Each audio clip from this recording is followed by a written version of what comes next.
All right, welcome everybody. My name is Scott Holohan, and I've got the pleasure to have Sheryl Roush and David Hill on. I'm just going to go over some of the meeting logistics here real quick. Just make sure that you have your phones on mute. We will mute everybody just in case, but we will have opportunities to ask questions. If you are on the web version, you can write your question in the chat box. That is definitely preferred, and we'll get to those questions at the appropriate time. If you have only access to the phone or the audio, if you're on your phone, we'll leave some time at the end to ask your question, and then Sheryl can provide the answers at the end. We will record this, as I'm just doing now, so that we can make it available to other people who want to view the valuable information that we're going to hear tonight. So again, just make sure that you're on mute if you do come in, but I will have the opportunity to mute you if you're being too loud. Anyways, I'm going to hand it over to David, and we'll go over the information about Sheryl. Go ahead, David. Thank you, Scott. Good evening, everyone. I'd like to welcome everyone to this special District 40 webinar on the Accredited Speaker designation. I will reiterate one more time. Please mute your phone or device, even though I know that Scott has already done that. The Toastmasters International Accredited Speaker Program is designed for sought-after professionals who combine their subject matter expertise and platform presentation mastery. Honored for professionalism and outstanding achievements in public speaking, only 87 have earned the Accredited Speaker designation since the program began in 1981. Although every candidate can pass, less than 1% of the applicants have received the credential. Programs like this webinar educate us in the process and helps members like you pass the first time. In this webinar, you will understand the program rules, view the judges' guides and ballots, discover insights and suggestions to pass the first time, and learn how to receive mentoring and support. You may have seen our guests present educational sessions on the stage at the International Convention, including in Washington, D.C., and Vancouver, British Columbia. Sheryl Roush is a lead ambassador of the Accredited Speaker Program, mentoring candidates and coordinating with world headquarters, ensuring the integrity of the process as the speaking industry continues to evolve globally. In 1993, she was the youngest female, and I want to repeat that. In 1993, she was the youngest female to earn the elite designation and the 28th overall, the 28th out of 87. For her contributions globally to communication and leadership, she was presented the Presidential Citation in 2009. A professional speaker for 30 years, she has presented well over 3,500 programs in 13 countries. President and CEO of Sparkle Presentations Incorporated. She is a confident keynote presenter and top-rated international trainer. With this insightful session on how to earn Toastmasters Accredited Speakers designation, please welcome distinguished Toastmaster, past district governor, accredited speaker, Sheryl Roush. Yay! Thank you, thank you, thank you. Thank you for that wonderful introduction. And David, thank you. I'm thrilled that we got to meet at the Starbucks corner at the Denver International Convention. And, and it was interesting just how the trio from District 40 was right there. And all of a sudden you asked something, an accredited speaker, and it's like, well, we can do a webinar for your district. So here we are. And thank you very much for having that vision. And it's my honor to be of support and service to our fellow members tonight. So thank you. I'm going to be offering resources. You're welcome throughout this very precious hour that we have together. There are two official websites We have Toastmasters.org, where you go and you can do a search in the search parameter box for accredited speaker. And we also have, sanctioned by World Headquarters, our own accreditedspeakers.com website that those of us who have earned the designation contribute to keep that website going. And I'm going to show you a little bit later why you would want to go to that particular page in addition to all the articles and references, because that's where you can find any of us available for free mentoring toward the Accredited Speaker Program. In August of 2018, in the Chicago Convention, these are our newly minted accredited speakers. And I got to tell you, because right away, let me share with you that every speaker has their own topic. They have found their lane. They know what they talk about. These are professional presenters. So Valda Ford on the far left is a health educator. Terry Watson, customer service expert and motivational speaker extraordinaire. Greg Wood, right underneath the Toastmaster logo, is a magician, and his main presentations are about the magic of leadership. Then you have Tamara Hamilton, who is an expert in inclusion and diversity, yet with a spin on bringing people together for what she calls peace talks. Maurice Domino, and by the way, Tamara has worked in the White House, by the way. So Maurice Domino came from the professional training industry. He's also known as the Sicilian mentor. So he found his brand, he found his niche, and all thanks to Toastmasters. And right now he's a club president. So even though he's an accredited speaker, you can still continue your club leadership program. Ed Eddinghauser on the far right is a Guinness World Record marathon expert, and you'll see him in marathons with a jester's hat. So I point this out to you because these are real people. These are members like you and I who have gone through the two-level process that I'll be walking you through tonight. Each of them would be happy to share their stories with you.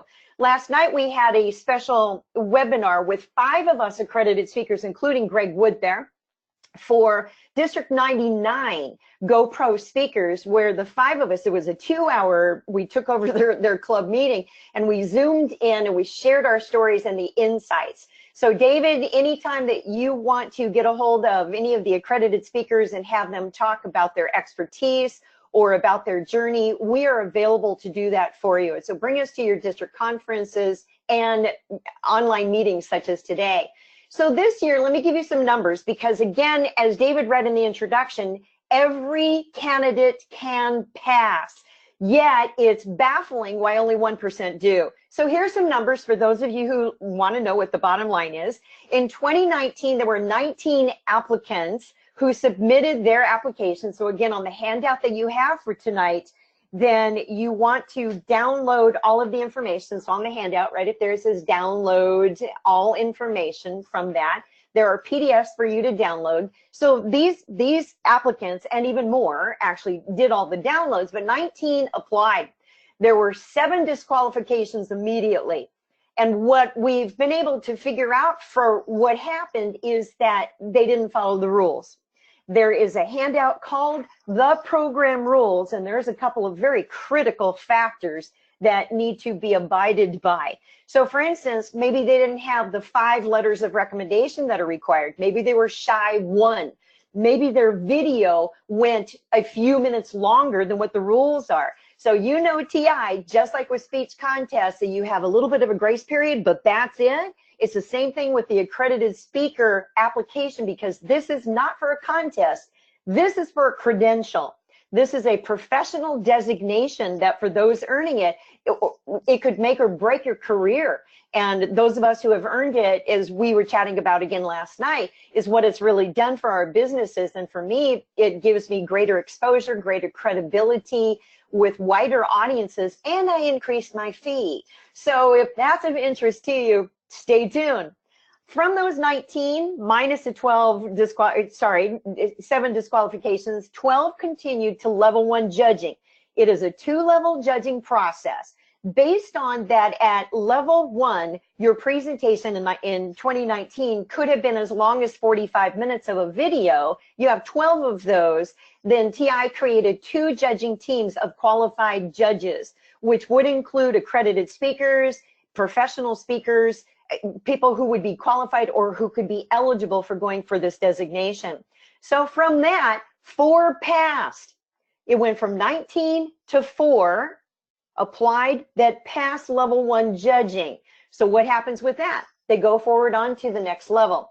There were 7 candidates in Denver, and if you were there, you saw that there were 2 concurrent breakout sessions for the 7 candidates, and there were actually 6. So here's what happened. One of our candidates from the Kingdom of Bahrain did not have his visa approved to come into the U.S. So we had 6 candidates at Denver. That 7th candidate, it will become what's called a holdover, and that he can present his live presentation in parler français. So he is going to speak in France. So of those 7 candidates, then the 6, 3 continued to level 2. There was 1 holdover from 2017. And here's what happened with that. We had 1 candidate for accredited speaker who was also simultaneously competing, made it to the semifinals at the international convention.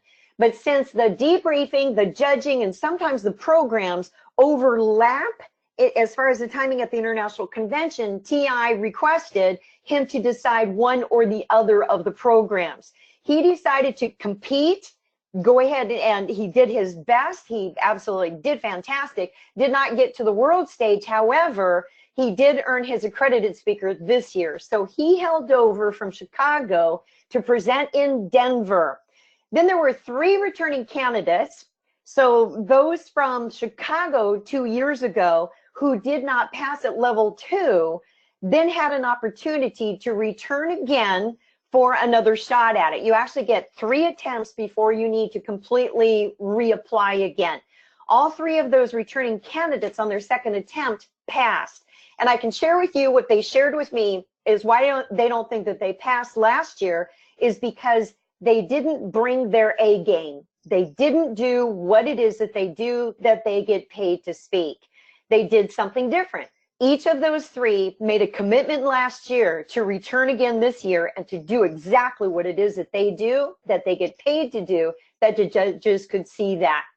So here they are from 2019 in August in Denver, home of world headquarters. There's Paul Artali on the far left, and he was the one who competed last year and then qualified this year for the accredited speaker.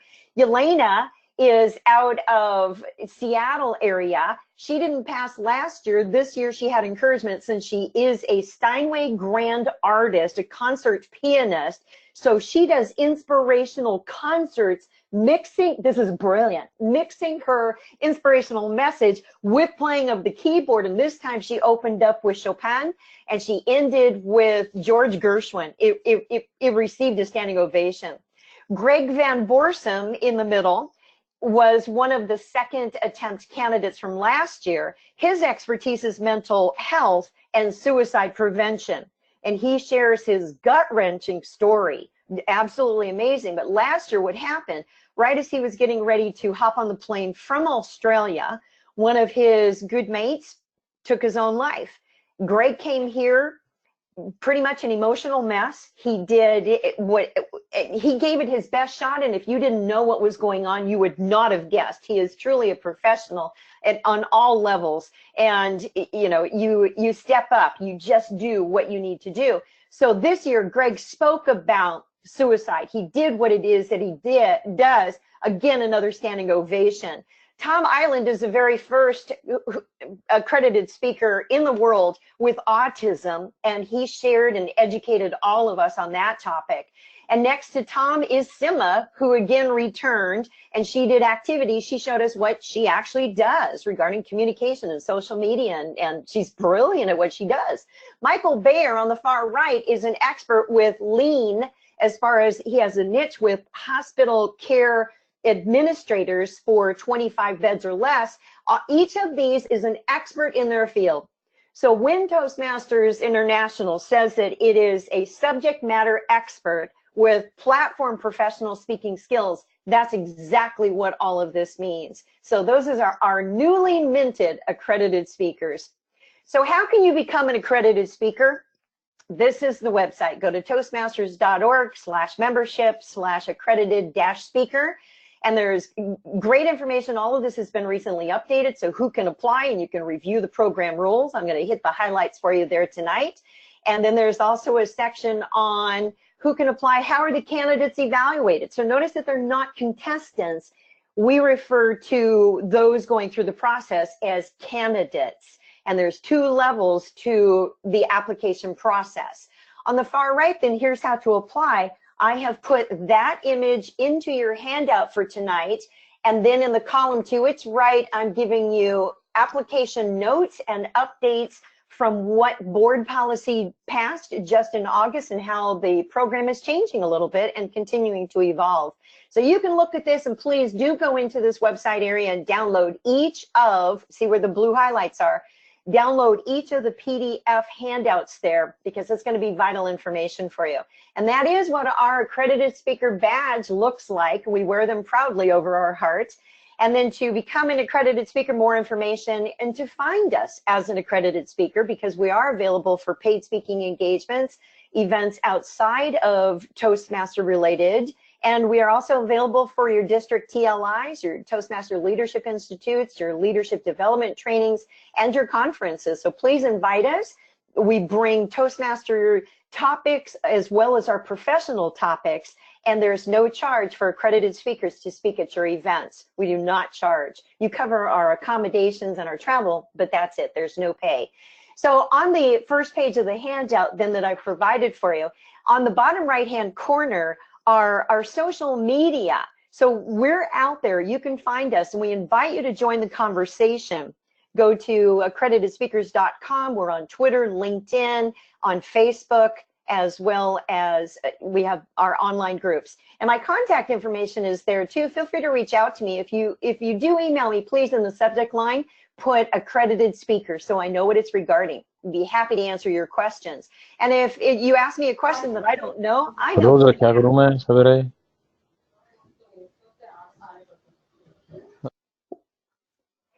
And here's a copy of that handout. And I'm going to be addressing several things in this. And for mentoring, you're going to want to look at the information in the bottom left-hand corner of this handout regarding getting mentoring, and then the 4 bottom line questions regarding judging. So I'll circle back to each of these throughout our program here. Let's start with the rules. And we've got to follow the rules. So who is eligible? Definitely a current member, dues paid. And look at the following education awards, because there's been a change to that for the policy that I'll show you that in just a second. So in the legacy program of our education would be Able Toastmaster, Advanced Toastmaster Bronze, Advanced Communicator Bronze, or completion of all levels of a single path. And that's the new policy, by the way, is a single and all path. Notice that it does not say Distinguished Toastmaster. That you do not need to be a DTM in order to apply for accredited speaker. I've been a member now for 33 years, and Distinguished Toastmaster has always been established as the highest designation for leadership, not necessarily speaking. And keep in mind, again, this is a professional speaking designation. And a minimum of 25 speaking engagements over the course of 3 years to non-Toastmaster audiences. That's absolutely critical. And you'll also note that international officers or those who are applying are not eligible to participate in the program at the same time. You are elected or have volunteered to serve in leadership, and you put your accredited speaker designation on hold, and there's good reason for that. So how the program works, based on that, you meet those requirements. So right there, if you're thinking, oh, 25 speaking engagements outside of Toastmasters over 3 years, no, I haven't done it, or no, I couldn't do it, then there's your answer right now, that this program might not yet be for you. However, what if you were to set your goal that it is? So whether you pursue the accreditation or you use it as a model for becoming a professional speaker, a paid presenter, from a magician to a musician to a minister, we're across the board. Then if this is your goal, then use these for the guidelines as you go forward. And here we have, the deadline is absolutely critical. So it's coming up in this application cycle, which means that between January 1st and February 1st, everything needs to go into the accredited speaker department at our New World headquarters. That means you have the application completely filled out. Of those people who disqualify, chances are there was something incomplete on the application. There's a fee for it too, which are nominal fees, administrative fees that must be paid in US dollars, which World Headquarters would be happy to accept your credit card information. When you have everything else in there, then you can have a quick phone call with them and have a secure transaction. The video, I'm going to come back to that because that's probably the most critical area of the entire application.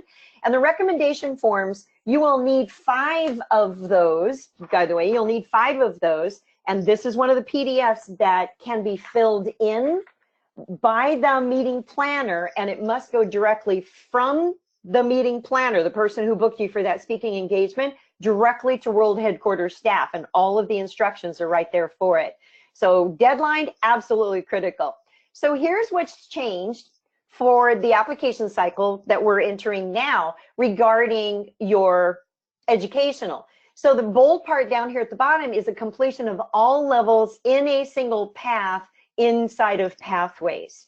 So again, if you're a speaker, you need to be speaking, you need to be earning your designations and completing your projects. And you want to take your speaking outside of Toastmasters. And that's what this honors, is professional presentations above and beyond and outside of our organization. Following again with the program rules, how the program works. There's level 1 and level 2. At level 1, there's a core of judges, 5 judges, and you must have a majority of the judges agree. Your goal is 5 out of the 5 judges. That's your goal, is a unanimous ballot, that there was no question in the judges' minds that yes, you deserve this credential.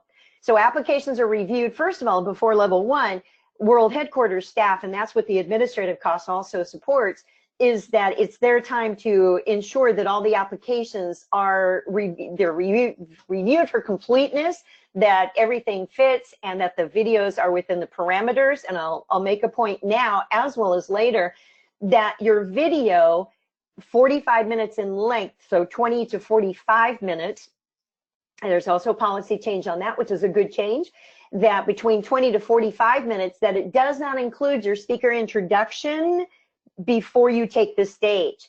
Your presentation must be whole and complete, no edits. So with your, let's say, 60-second up to 75-second speaker introduction, your time starts with you, kind of like the first utterance of the first word or the first gesture of your presentation. Kind of sound familiar there? From the beginning of your presentation all the way through its formal closing, where the meeting planner comes up and shakes your hand, where there's complete closure on it. All of that needs to be succinct. Then level 2, based on that 4 out of the 5 judges at level 1 have passed you, and everything in both levels are pass or fail. That's it. Pass or fail. You do or you don't. When you pass at level 1, you go on to level 2. This is for your live presentation, which will be a much shorter presentation at the International Convention. And that, for the past 2 or 3 years, has been an 18 to 20-minute presentation. So now you're taking what you might have done for a 45 or 60-minute presentation, and you are abbreviating it down, editing it so it's still whole and complete and makes sense to the judges. And that's what you present at level 2. The judges are seated in the audience, same thing, that they're anonymous, and same thing, that the majority of the judges must again give you a pass. Based on that, then you earn the designation. So it's two levels, judging by qualified judges at each. So how you apply with this, and let me make a point here that, okay, so this is modified. The presentation's minimum of 20 minutes in length, and now they can be 60 minutes, and I'll have a slide on that. 15 of the 25 must be paid engagements. And the tip here, even though there is no $ US dollars of what is considered a speaking fee, true professional speakers have a comma in their fee for a 60-minute keynote. Okay, so keep breathing, take a breath. Again, if you're not eligible, then it could be that this is what you use for your journey to proceed toward it. 25 speeches a professional speaker, like I will hit 75 presentations a year.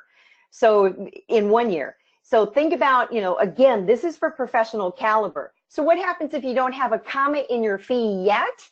Then you want to aim for that. You want to hit, for now, high 3 numbers. The judges look at everything on your application form. They're looking for, are you truly a professional speaker? And there are some, again, because 15 of the 25 must be paid, the others may not necessarily have been paid, but it could be a pro bono or a showcase, or for your top charity, or that you are on a speaker bureau for a charitable cause. So it could be of that.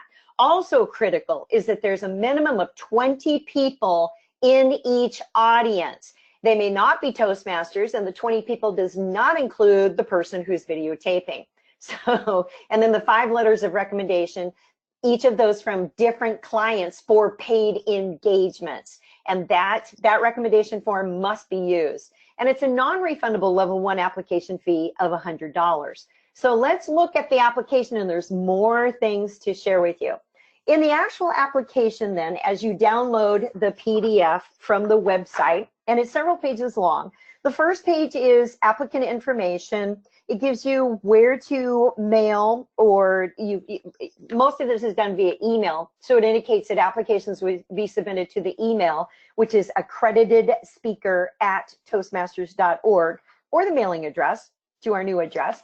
This is page 2. So I've highlighted, I brought it together for you on one page of more applicant information, what they're looking for. A couple of these are Toastmaster specific, well, or more in general. So what's your educational and professional background? What are special awards and recognition you have received?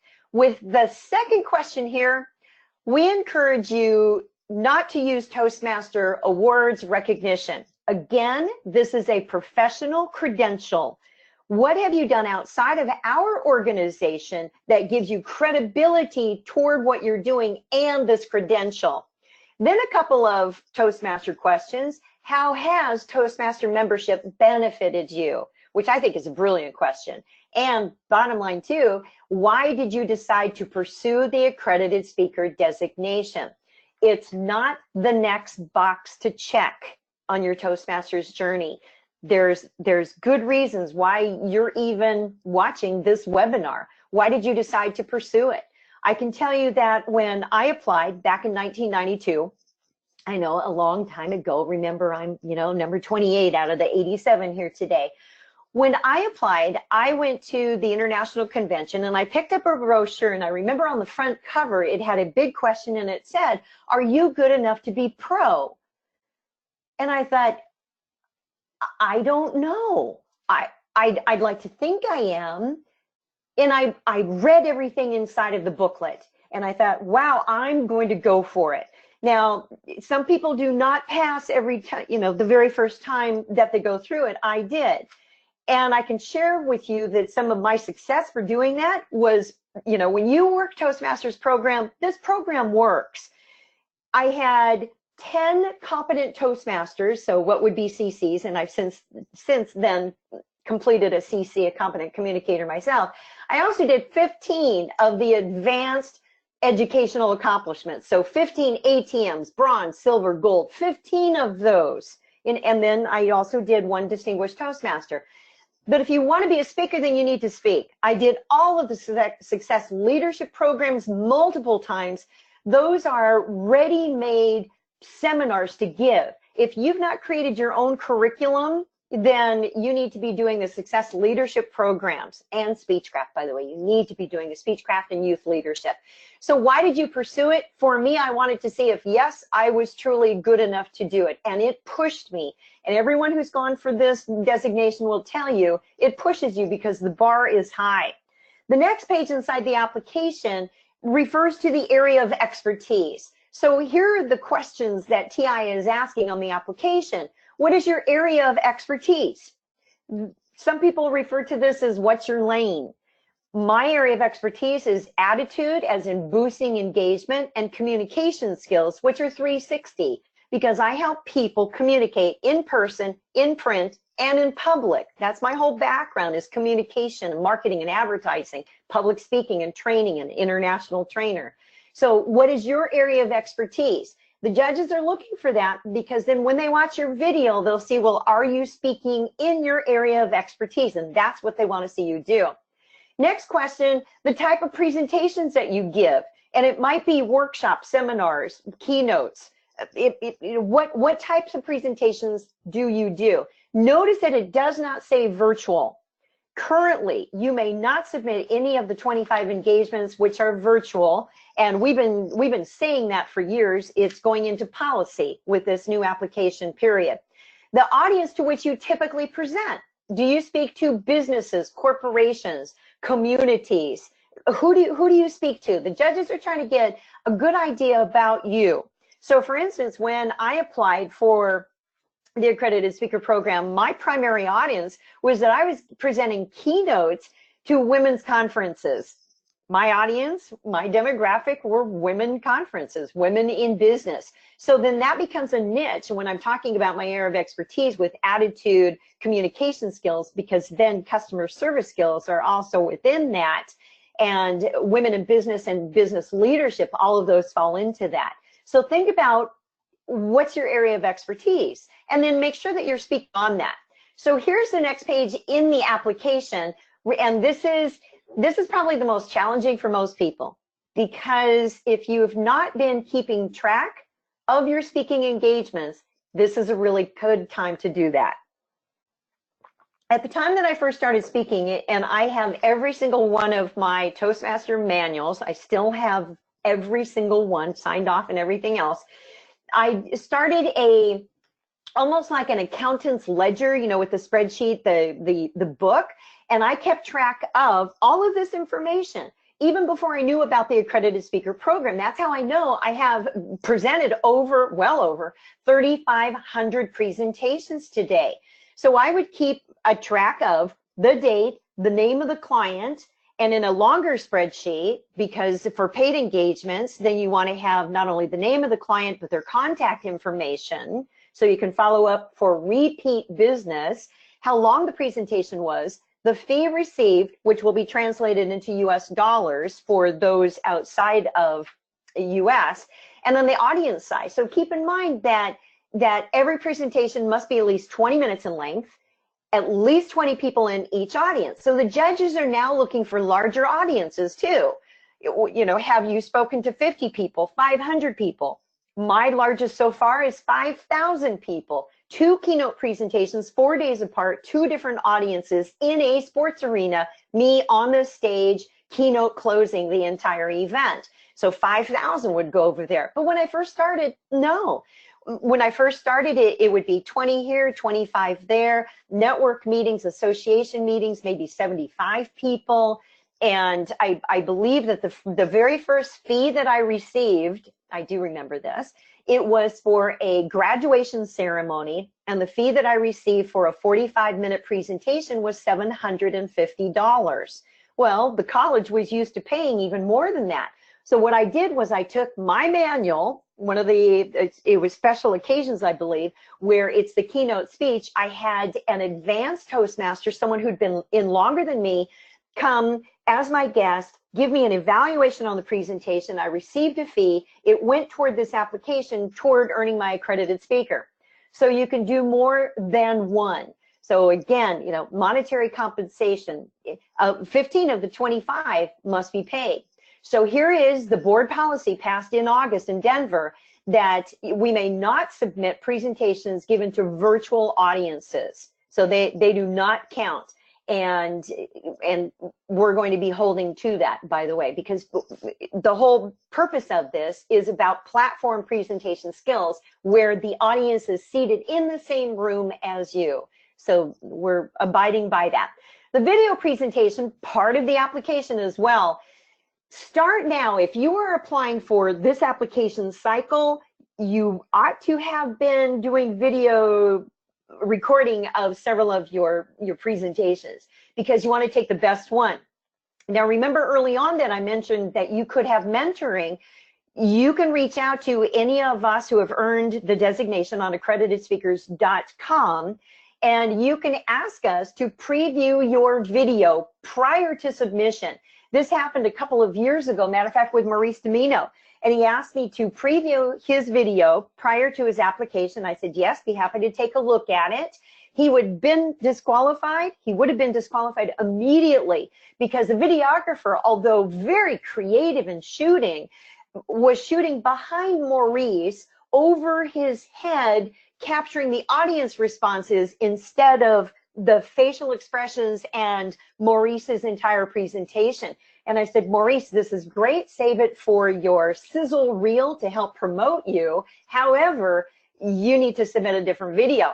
So he did. And with that, then different videographer and be professionally wired for sound right into the house system or into the video equipment so that the judges can hear your entire presentation.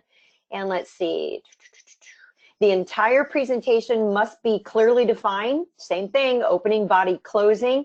You only submit one video presentation though. It must be the entire video, no editing whatsoever. Last year, a candidate had submitted a beautiful edited version. It was a 2-camera shoot. So she submitted something from, and even though the soundtrack never missed a beat, editing is disqualified. So she was disqualified, and she could have submitted only one full video, one full camera without any editing, and that's what she was able to do. But there were other reasons for disqualification, but she's going to go for it again this year. So here's a key point there. If the presentation involved any visual aids, such as slides, handouts, or props, you must include a facsimile of those. So for instance, if you're using slides, that's fine. Then submit a PDF. So save your PowerPoint or your iKeynote as a PDF, and it goes along with your application. If you have a handout, great. The judges want to put context around what it is that you're doing. In the past, one candidate was disqualified. He was using a flip chart, which was fine. You can do that. But the judges could not see what went on to the flip chart from where the camera was placed. So you want to have, again, professional video could make or break your application being passed. So let's see, it must be spoken in English. And here's the update. As I mentioned before, your video for level 1 may now be up to 60 minutes in length. Must be recorded before a live non-Toastmaster audience, which means because the judges are Toastmasters, if they recognize Toastmasters in the audience, that's grounds for immediate disqualification. Again, don't try to skip out on any of these rules. They're for good reasons. The video submission, I draw your attention to this on the application. It has the name of the client. Client means paid.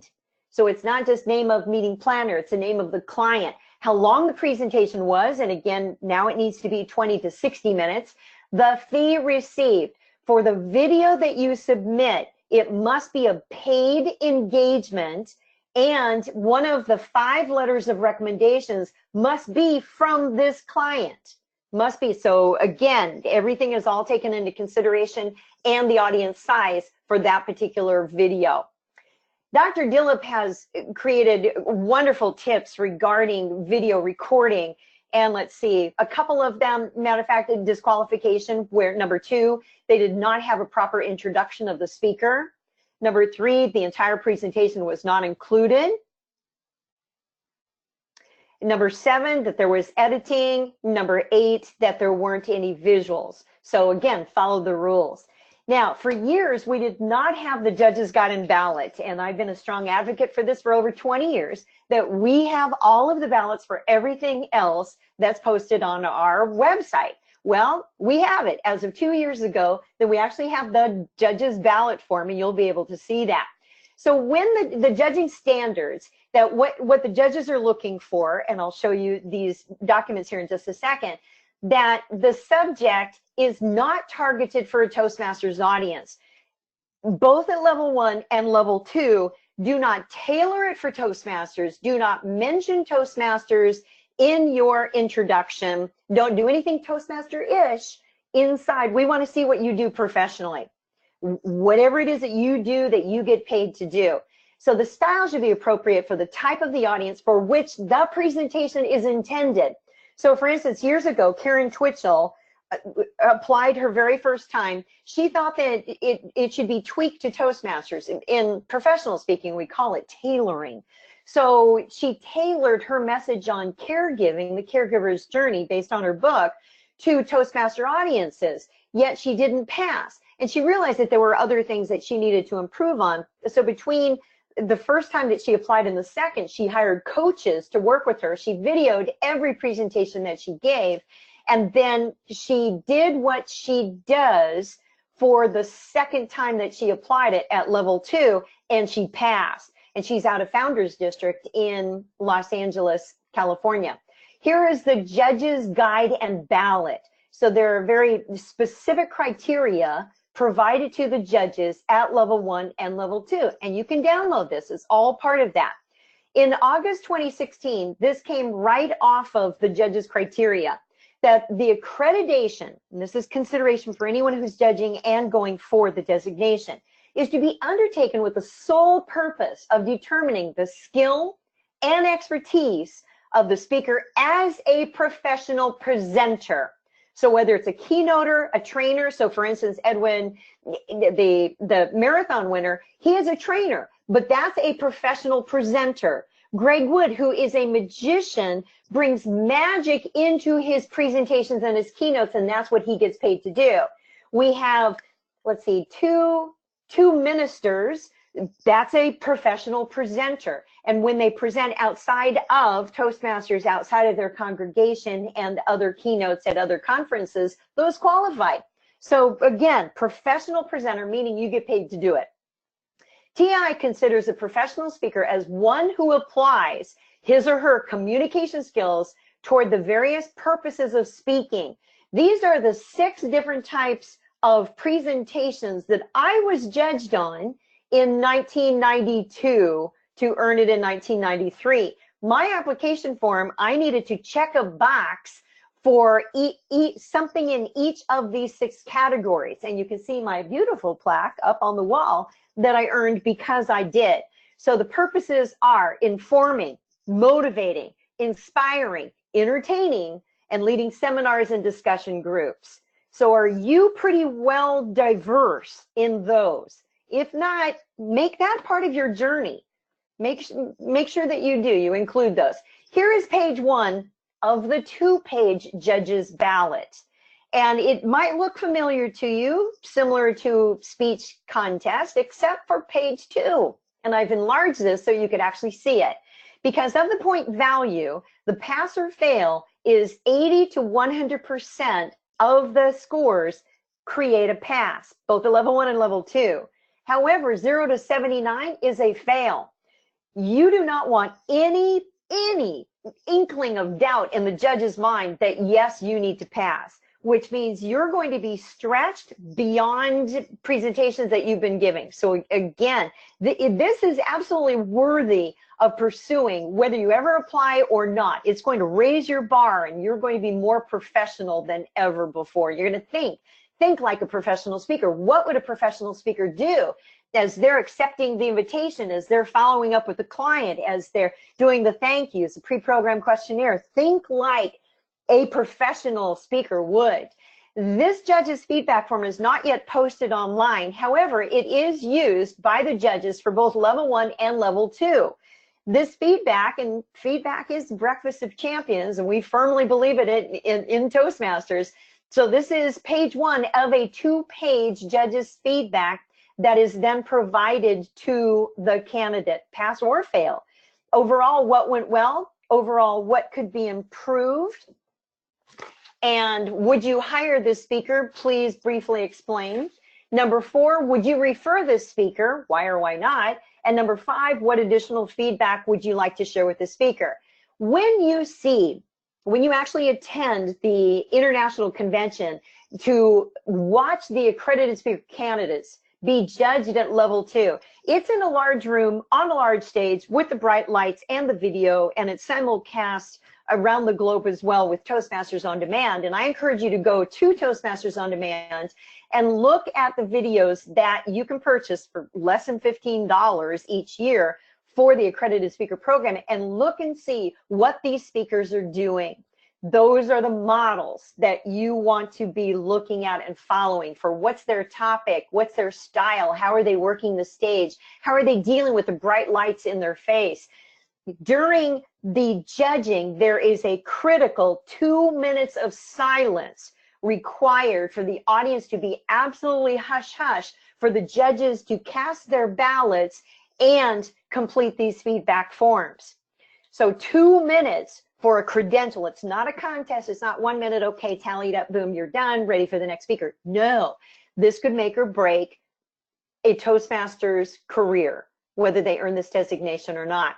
Here are the 4 judging considerations. And these are on the handout that I provided you for this webinar in the bottom right-hand corner. The questions that the judges are pondering. Would you hire this speaker?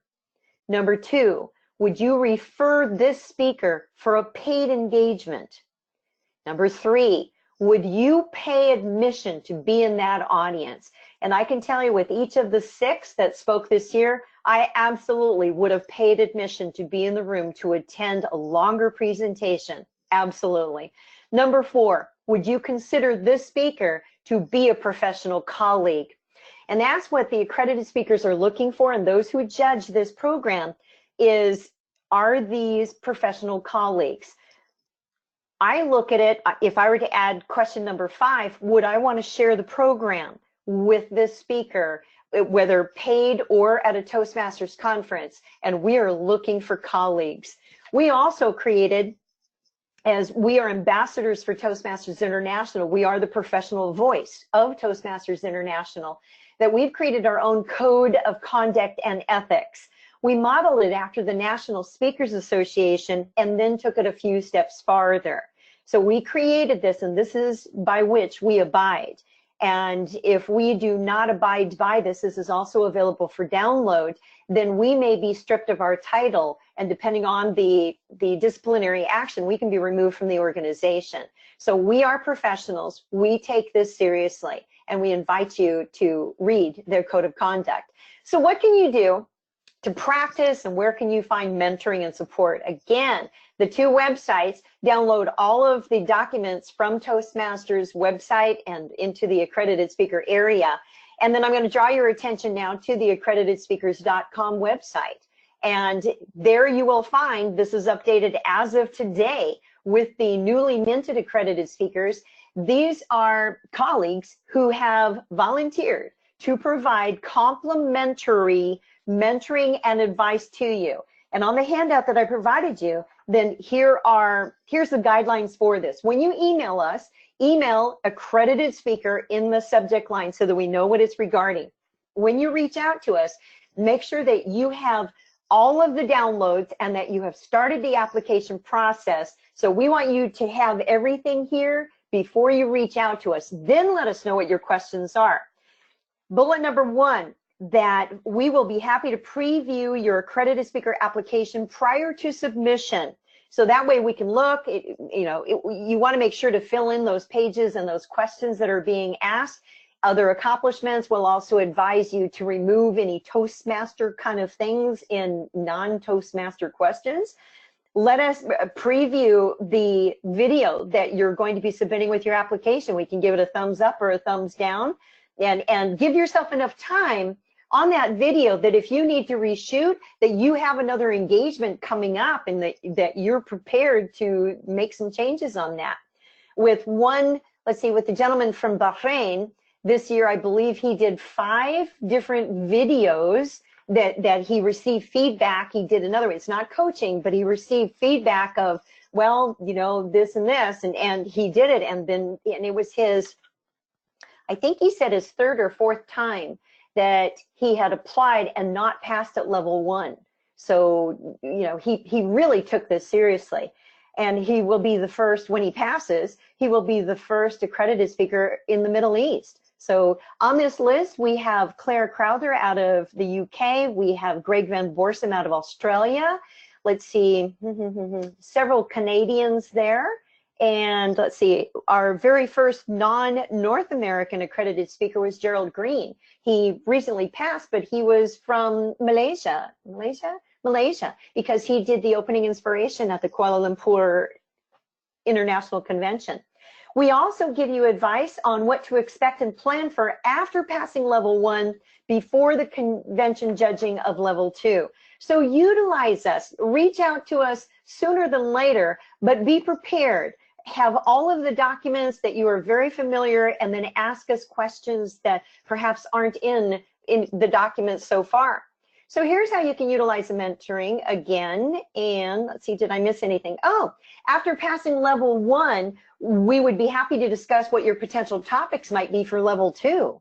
So for instance, Barbara Kruzan, who did receive, she earned her accredited speaker in Kuala Lumpur, that I was advising her all the way up to the night before she gave her presentation the next morning.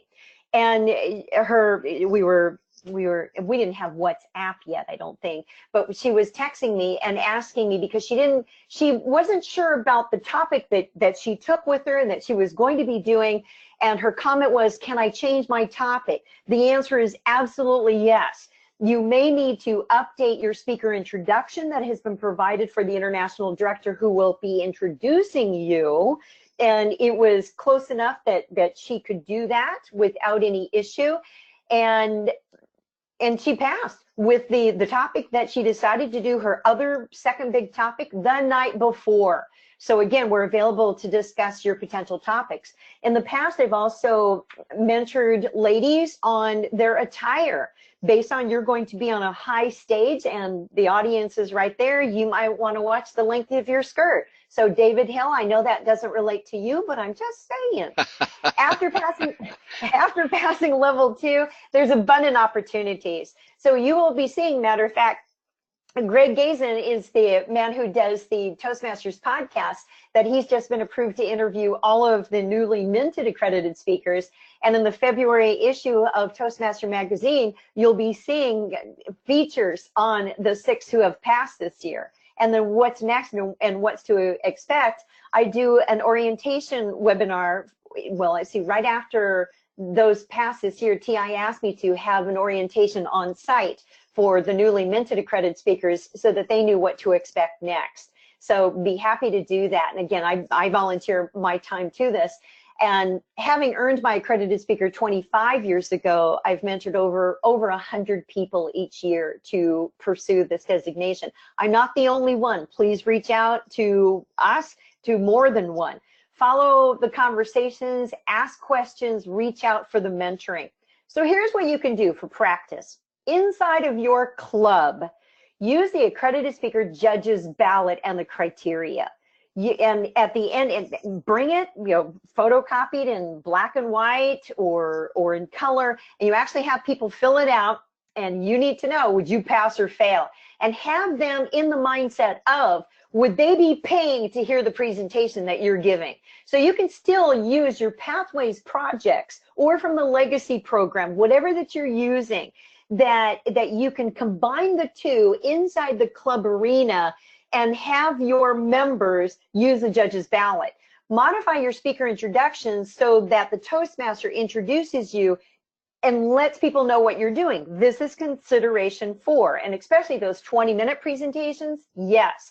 Have your members also, or it could be maybe a couple of your advanced members in the club, maybe your more seasoned Toastmasters, have them complete the accredited speaker feedback form for you, which is going to give you a higher level of feedback than maybe the Pathways project would.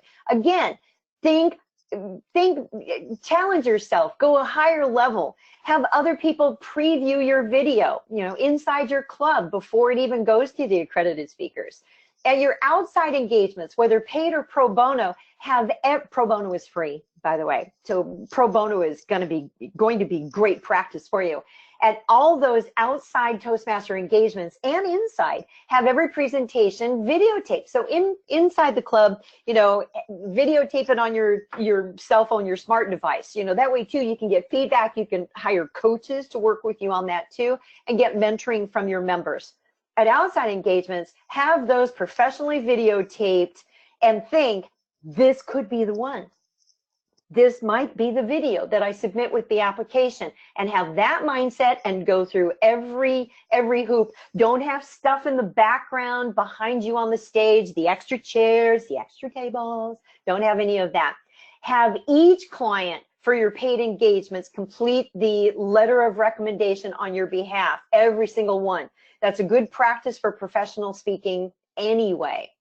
If you'd like more information, TI approved a presentation that I did at it was the day before the International Convention in Las Vegas in 2015, that Dan Rex, our CEO, signed off on this, that we had 14 accredited speakers on our own dime come, and I put up $20,000 of my own money to book the room for Caesar's Palace with lunch, buffet, you know, all of that, and that we could have this event to capture all of the educational value of 14 accredited speakers. So TI approved that I could put it onto a thumb drive, which I did. It is kept current and up to date. It's available if you would like to purchase that. Then there's a short link right there at bit.ly/AS-USB. And it also has all the marketing materials and all the handouts from every presentation that day. I've also added to it webinars and other programs since that date, and it's completely kept up to date. So if you want more, in addition to the mentoring, and if you'd like a small investment for this USB, then you can take advantage of that. The red carpet is rolled out, and Scott, as we open up for the chat and the questions that we have from the webinar, the red carpet's there for you. Please download the information. Take a look at it. You may already be qualified to apply, and that maybe you didn't know about the program before this webinar. So now that you have insights and education and information on it, I hope that you're inspired, that you take a serious look at the Toastmasters International Accredited Speaker Program and encourage other people in your district that you see professional caliber, or you know that your members are getting paid to speak. Turn them on to this program too, because the red carpet's there for them. And it may even keep some of our members who have been bored, or they think that they're beyond, that they don't need anything more. It may even be a great way to help them continue their membership with this fabulous and ever-growing international organization. So with that, Scott and David, thank you very much for having me for this webinar. And Scott, go ahead and let me know what questions we have. Yes, thank you so much, Sheryl. We appreciate the very detailed and comprehensive information that you provided for us tonight on Accredited Speaker Program. We have several questions, actually. The first one I wanted to ask is from Donnie. She asked, how do they determine how many people are in your audience, and do you have to submit an attendee list for maybe some of those speaking engagements that you were talking about? Oh, thank you. Well, let's see. And did I mess things up, or are we okay? Nope. Can you see me now? Well, I can see you, and I can see a blue screen. Okay. All right. Okay. So the blue screen is my desktop. Okay. And by the way, that's another tip: is never show your business. And never show your desktop. Okay. So when you videotape, the judges are going to be able to see and get a really good idea of how many people are in your audience. They're just going to do that. So, and the 20 people does not include the person who's videotaping. So you want to set up the camera where it gives that depth. And based on your engagement and your interaction, the judges are going to be able to hear if there's laughter. They can tell if it's 6 people. Yeah, don't try and fool the judges. Yeah, they know, because we do this. Okay. David asked a question. You may have answered this already, but maybe not. Maybe it's in that USB. And he asked, is there an example of video presentations that are acceptable for submission? You may have answered that by saying they can reach out to you or any of the other accredited speakers to answer any questions, but maybe you can. Could. You know what? Maybe there's something on YouTube. Question. Well, thank you. They are on YouTube because the videos need to be posted. However, they're typically posted as a private post. Okay. When you this is a great question, because when you reach out to the especially recent let's say in the past 3 years of accredited speakers from the mentoring area, and you ask them if you could preview the video they submitted, they'll easily send you the link to theirs. Okay. And then you can see what was submitted. Very Let's good. see, I would say, gosh, let's see, any of them, I bet would be thrilled that you asked, you know, and then you get to see what they, and here's what I would do, is to ask them to see what they submitted and then purchase a Toastmasters on demand to see what they actually did for level 2.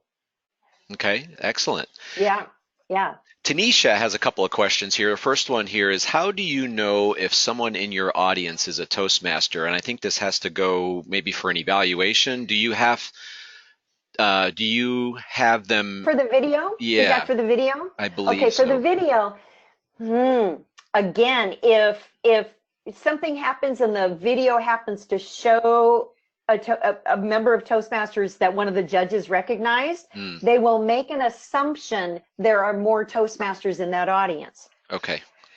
Sorry. And, yeah, that's okay. She was maybe thinking that would they have to note it on a sign-in sheet or something. But no, there are, again, we hold you to the code of ethics, and since one of our core 4 values for Toastmasters is integrity, you know, if there isn't integrity on following the rules, there isn't integrity in the business. There isn't integrity, period. So it's on the honor system. Okay. David asked another question. Is this program open to international speakers outside of North America? I think you said they are, because there were some Australians in there and some others. Well, it is. It's open to any member who is a dues-paying member anywhere in our 143 countries. And it's interesting because I'm often asked, and maybe David, this is where you're going with that, is why don't we have more international accredited speakers? We have been on a huge education, you know, getting the word out. At the Washington, D.C. convention, Sheryl Roush and I co-presented a 90-minute educational session, main stage, to help educate the world. And that's also on Toastmasters On Demand, to get more word out. Since I earned it, I've been talking about it in every presentation. I do bonus sessions for districts, often the morning after the main conference, specifically on how to become a professional speaker, how to speak and market like a pro, and how to become a Toastmasters accredited speaker. The door has always been open. So we have 4, God, I think I'm missing someone. So we have Gerald, Claire, Greg, and potentially the one from Bahrain. There are 12 or 14 in Canada. And as word gets out, that's why we're doing this webinar. I did a webinar for the district in South Africa and in the UK, and coming up, matter of fact, on Saturday for the Caribbean. So you know, we're advocates for this. We're not paid, we're not reimbursed. We're looking for colleagues. We want to support our fellow members, and that's why too we volunteered to be mentors for you to help you earn this designation, because it's not just for North America. And I can tell you, let's see, the presentation must be in English, so that might be a kind of an assembling block. Maybe not though, because we have potentials from Puerto Rico that I know of, from Bahrain, from the Philippines. So, you know, I think it's that people don't know about the designation, and that they think the Toastmasters stops at DTM. Yeah. Now you know. Okay, thank you. Tanisha had another question. What kind of special awards or recognition have you noticed that people in this program have earned? Professional designations. It may be MBA, PhD. Oh gosh, let's see. Awards. For instance, I had won Chamber of Commerce awards. So outside of Toastmasters. Do they have to be correct? Yeah. Do they have to be related to speaking or presenting? It helps. Okay. It does help. It's not limited to. And because it's a fill in the form on the PDF, you can fill it in. You can just keep adding more and more in, or the font gets smaller. You can also add supplemental PDFs to your application. So you can submit additional things. I noticed that You're you not mentioned, limited. no, that's okay. I noticed that you mentioned in one of the slides, it has something to do with speaking and presenting. I, I, I was trying to understand, is there a difference between being a professional presenter and a professional speaker? Or In is my or mind, is it the no. same? Okay.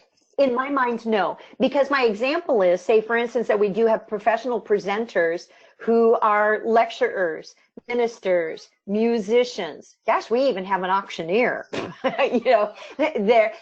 Yet it has to do with public speaking of high caliber communication, Okay. where it's a subject matter expert that you are paid to present. So speaking, training, keynoting. Matter of fact, you can even list some of your public workshops. So if you charge for your own workshops, that for the fee you can post, and there's nothing in the policy that says otherwise, that whatever the admission is that you collected for your own public workshop, you can list as a fee for that one engagement of the 25. Okay. I think we just have three more questions. One of them is just more of a validation here, but the last one, or I'm sorry, one of the first, sorry, let me start over here. Tanisha had another question. Do you give referrals on videographers or of videographers since it's so I bet critical? with it, well, I bet within District 40 that you have videographers, because too, based on last year, we needed to video record our speech contestant to be submitted. Okay. Then you have videographers in the district. I would use someone who's local. Okay. However, let's say, Tanisha, that you are speaking in another part of the country or another part of Ohio or next door at another state. And, you know, and that your local videographer doesn't want to travel or whatever, then find someone, and it could be that if you're going into another district, that you reach out to that district leadership and you say, hey, I'm coming to town to do a professional engagement, or reach out to the meeting planner for that engagement. So for instance, when I'm speaking in, let's say in the Bahamas, then I would say, I'm at your event, you are welcome to videotape this presentation. Do you have a videographer that you can bring in? And then they hire them, but I get, and I have a strong caveat on that, especially if I'm submitting it for this accreditation, is that I need to be wired for sound, that there's two microphones, one that goes into directly feed into the video system and one that goes into the house system so that the audience can hear, and that I receive the raw, unedited footage, period. And within, you know, I'll say 7 days. Okay. So they need to get with it, or they need to pay. And for me, it's the same price as what that keynote would cost, is what they have to pay for the video. Interesting how to do that. Yeah. Yeah. So have the meeting planner make suggestions, and sometimes you may need to pay the videographer yourself, and it might be, you know, or maybe you get a student at one of the local universities in one of the departments. Maybe it's video communication or theater, you know, the theatrical arts or something, and you let them know that, hey, this is really important, this is what you're looking for, that you need to be in the shot the entire time, no kidding. And it could be that where you're going to be doing audience interaction, that they pull back, but at all times that you are in the screen. Okay. Not that you're walking off the screen before. You want somebody professional who's paying attention and not sleeping at the job. The second to last question, this one has to do with just the overall the highly selective requirements that are in the AS program here.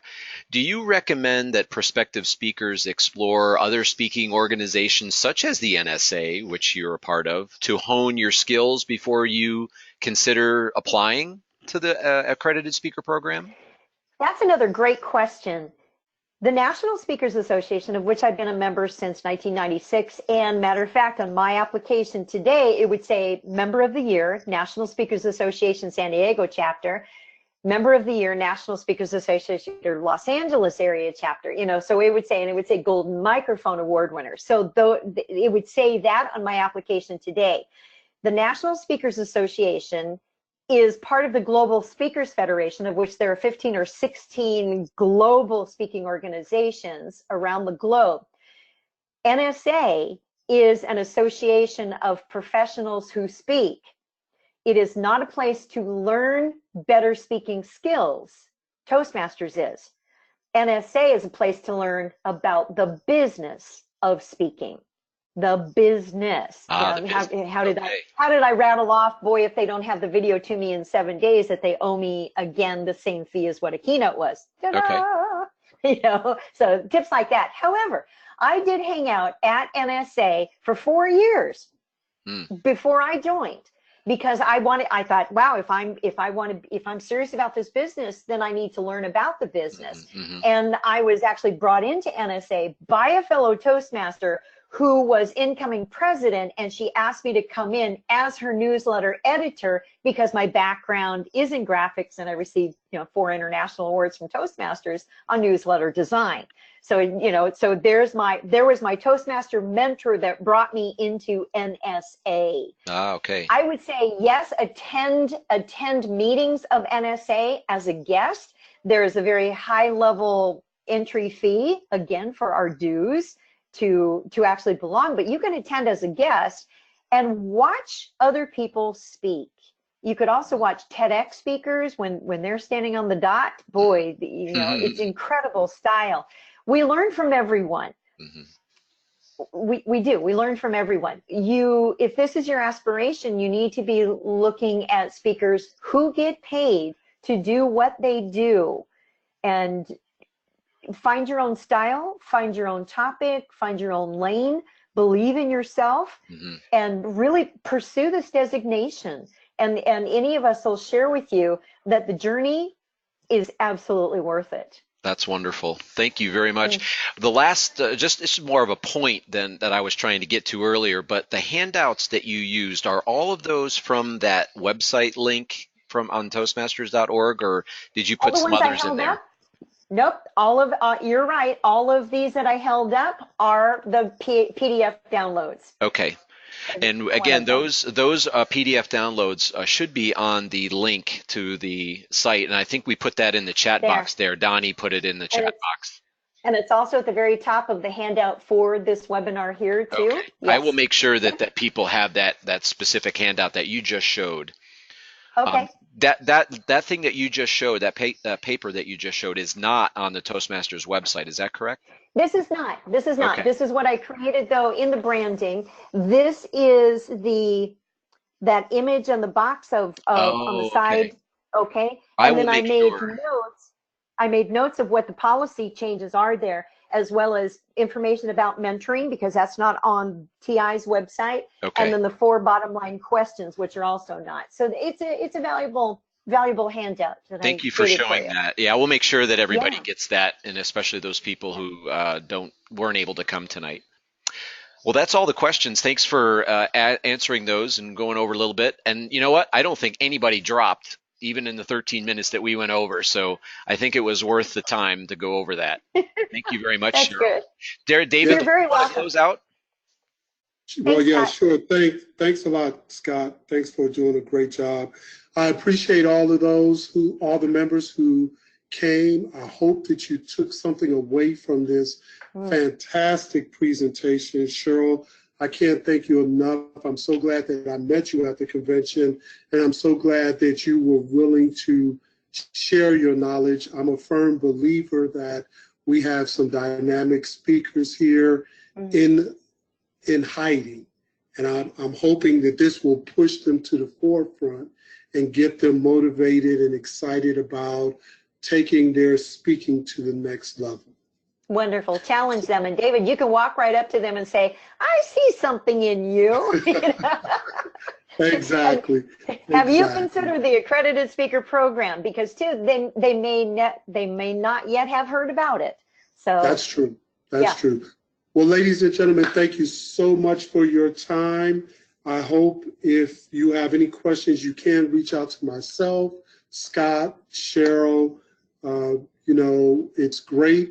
I will tell you that Sheryl is going to grace my club, Professional Speakers, with a little more in-depth about the accredited speaker. More information to follow for that, for any of those people who may want to attend that also. What's our date on that, David? What's our date? December 2nd. Yes, thank you. So thank you so much. Everyone have a wonderful week. Thank you again, Cheryl. I truly appreciate it. My pleasure. Thank you for asking, David. All right. Good night, everyone. Okay. Good night, everyone. Thank you, everybody. We'll disconnect at this time. Thank you, Cheryl. Thank you very much. Thank you very much. Did you get that little devotion book that I sent? Good, yeah.